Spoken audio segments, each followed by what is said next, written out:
semua, perkenalkan nama saya Dona Octavia dari kelas Hukum Perjanjian Internasional.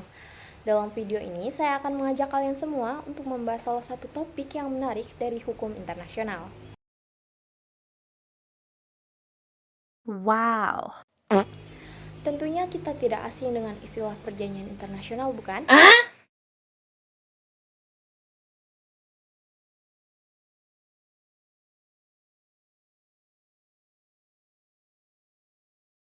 Ya, perjanjian internasional merupakan salah satu sumber dari hukum internasional.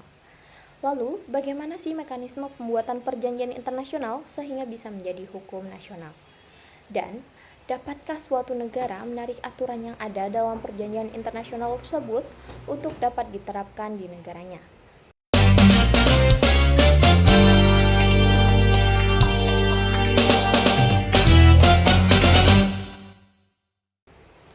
Seperti yang kita ketahui, hukum internasional dan hukum nasional terdapat dua teori yang biasa kita kenal, yaitu teori monomisme dan teori dualisme. Dalam teori monomisme dikatakan bahwa suatu negara dapat langsung menerapkan aturan yang ada dalam perjanjian internasional di negaranya. Sedangkan dalam teori dualisme, dikatakan suatu negara membutuhkan proses yang dinamakan ratifikasi atau pengesahan perjanjian internasional sebelum aturan-aturan tersebut dapat diterapkan di negaranya. Nah, yang akan menjadi topik pembahasan kita pada video kali ini adalah bagaimana sih mekanisme pembuatan perjanjian internasional sehingga bisa menjadi hukum nasional.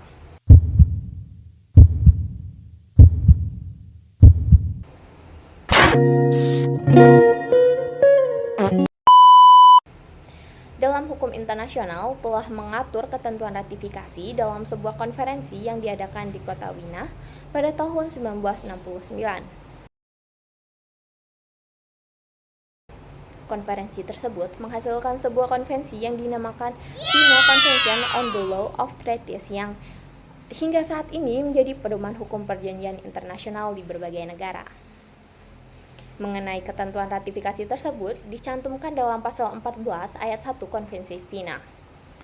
Meskipun ratifikasi disebutkan dalam Konvensi Wina, namun mengenai praktik dan prosedur ratifikasi tidak dicantumkan di dalamnya.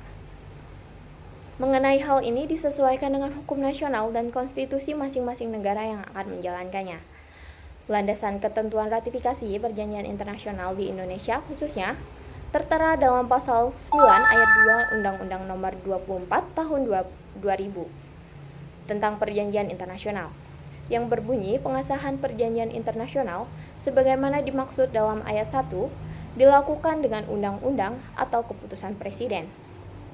Pengesahan perjanjian internasional yang dilakukan undang-undang apabila berkenaan dengan masalah politik, perdamaian, pertahanan, dan keamanan negara, serta perubahan wilayah atau penetapan batas wilayah negara Indonesia, kedaulatan atau hak berdaulat negara, hak asasi manusia dan lingkungan hidup, pembentukan kaidah hukum baru, serta peminjaman atau hibah luar negeri.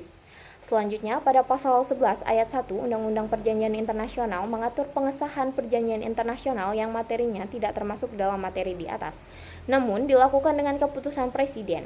Jika dilihat dari pandangan yuridis, maka permasalahan mengenai tata cara ratifikasi yang ada di Indonesia dikarenakan oleh ketentuan-ketentuan hukum yang kurang memadai, di mana dasar hukum mengenai ratifikasi yang selama ini ada ternyata tidak memberikan prosedur yang jelas dan baku. Sebagaimana dikatakan oleh Mukhtar Kusuma-Atmaja dalam bukunya Pengantar Hukum Internasional, bahwa praktik mengenai ratifikasi di Indonesia agak tidak menentu dan lambat.